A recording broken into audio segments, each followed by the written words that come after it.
Today's lesson is for advanced learners. If you find it challenging, remember to go to www.englishsessionswithmike.com for an audio transcript of this episode.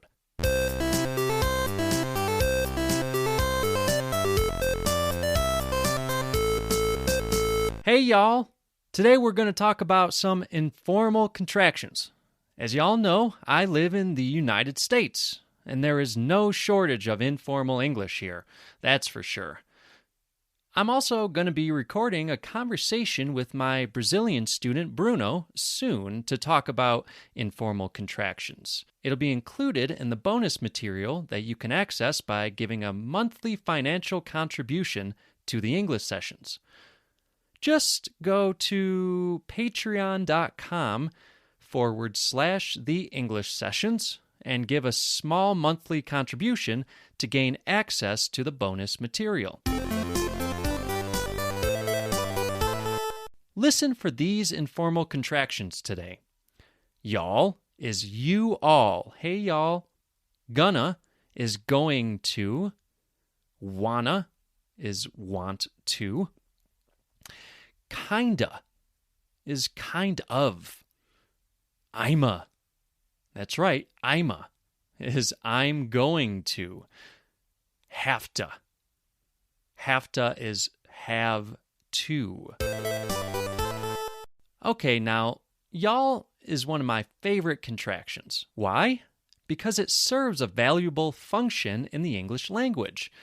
It is a way to address more than one person at the same time. In other words, it can be a second-person plural pronoun. In certain other languages, a pronoun exists to address more than one person at the same time, like Latin American Spanish, for example. Ustedes is kinda like saying y'all in English. For example, voy al cine, ¿ustedes quieren venir? This is kind of like saying, I'm gonna go to the movie theater. Y'all want to come with? This could translate to some informal English in that way. Now, I know what y'all are thinking. Mike, what are you talking about? The second-person plural pronoun in English is ye, as in this example from the Oxford Dictionary. Gather ye rosebuds while ye may. Well, if you look up ye in Oxford, you'll also see that it's labeled as archaic. What does that mean? That means that nobody talks like this anymore. If you start using ye in spoken English, you might get some funny looks from people. Have you heard other ways in English to address more than one person at the same time? English speakers have been pretty inventive over the years. Write in or leave a voice message with some of your favorites on the website. And one more thing about y'all. Don't let any snobs out there tell you that it doesn't belong in English. I think that's crazy, and I promise I'll be doing more podcasts about informal language and how languages are always changing in future episodes. One of the smartest people I've ever known, one of my professors at the University of Rochester, would use y'all all the time while lecturing. But I love a good debate. Write into the podcast with your thoughts, and we'll discuss them. Some of the other ones I want to discuss today are more common and straightforward. Gonna. Going to. I'm gonna go to the store. Do you need anything? This is a good workout. I'm going to be sore tomorrow. And wanna, want to, very common. I want to go to the movie theater, but there's a global pandemic going on and I have to stay home. Notice the structure difference between the two. Going to and want to. Since one is just in the simple present, want to, remember that the verb changes with singular third-person pronouns or singular nouns. She wants, he wants, it wants, right? Billy Bob wants, Peggy Sue wants. That's why it is unlikely for you to hear she wanna eat pizza. You can easily say, I wanna eat pizza. They wanna eat pizza. You wanna eat pizza. We wanna eat pizza. But remember that it is correct to say she wants to eat pizza. He wants to eat pizza.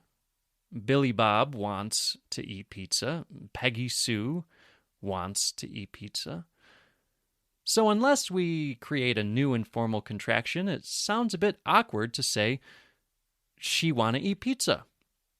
Does that mean that she want to eat pizza has never been spoken in English? Absolutely not, and native English speakers love to have fun with the language. Go to the English Sessions website for a YouTube video of the great Queen Latifah singing a song called If He Wanna. A learner must take into consideration many factors when trying out some of this informal language or very informal language like she wanna. What level of learning are you on? Are you still intermediate? Are you advanced but not quite fluent and still have some issues with sentence structure? A listener might be thrown off if you go straight from intermediate English to using very informal contractions. It would be unexpected, and you might not pull it off as well as you might think you can. How you say it, meaning your cadence, your intonation, and cultural background are just a couple of those factors to consider. This is not a complete list of informal contractions today. I'm just going over some of the most common that I hear. What other ones did we say at the beginning? Oh yeah, kinda, kinda, kind of. I kinda want to go to the concert, but it's just so expensive. I kinda want to go. Try that. I kinda want to go.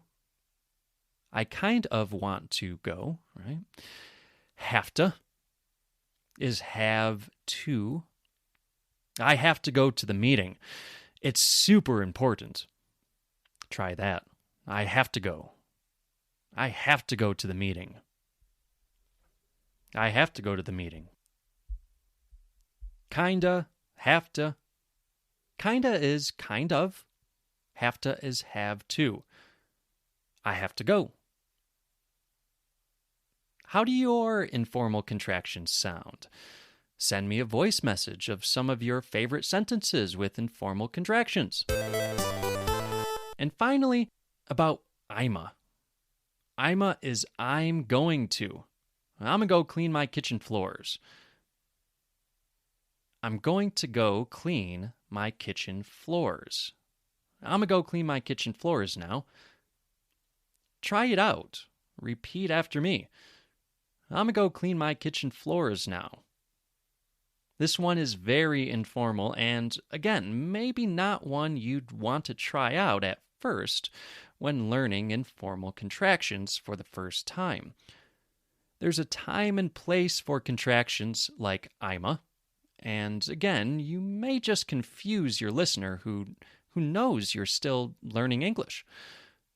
To watch Kanye West brilliantly use this informal contraction, though, go to my website, www.englishsessionswithmike.com.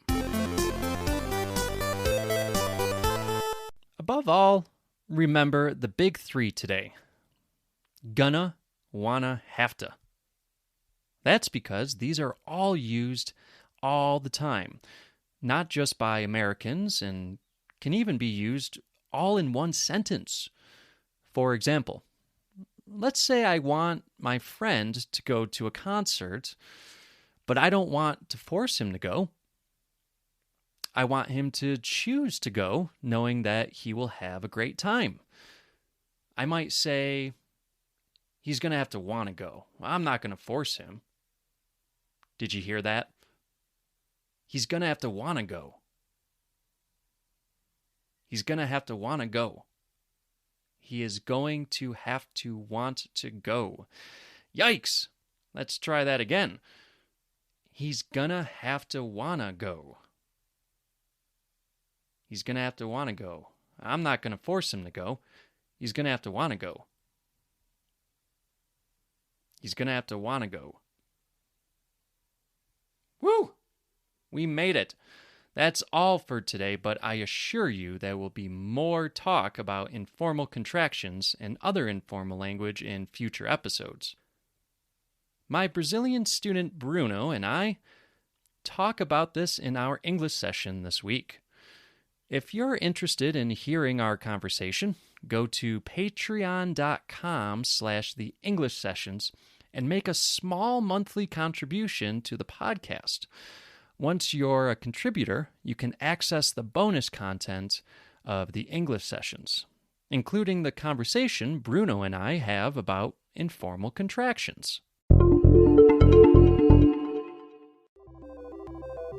Hello, everyone. Mike here. I want to pause for a moment to talk about how you can help the English sessions to continue. If you'd like to support the English sessions, then please go to anchor.fm/theenglishsessions. There, you can click on the support button and make a monthly contribution to the English sessions to keep this podcast going.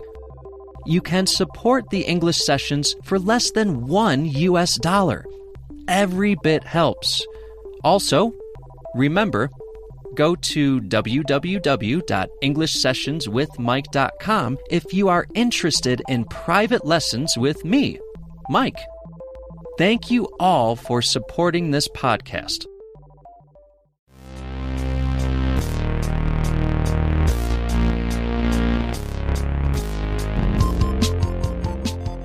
It's Mike, your host of Get the Word, an etymology podcast for word nerds. We'll talk about the history and origin of words in English. If you're coming over from the English sessions, well, then I'll give you an even bigger welcome, loyal listener. The English Sessions is the podcast I've been doing for a while now for English learners, and is where Get the Word was first conceived. I decided to make Get the Word its own podcast since I started to realize I was making content more for native speakers with these etymology episodes, which seemed to warrant its own feed. Don't worry though, for those of you who are English learners, there will still be transcripts of the episodes on the website. Look for details in the show notes. Get the Word, an etymology podcast for word nerds. Available on Spotify, Apple Podcasts, and wherever you get your podcasts.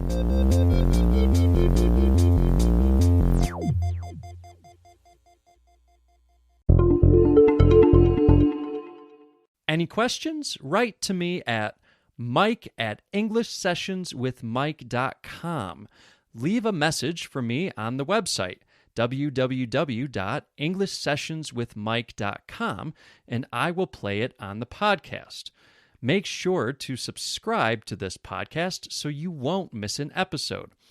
Visit www.englishsessionswithmike.com for more content. Please rate and review on Apple Podcasts, Spotify, or wherever you get your podcasts. Until next time, this is Mike signing off.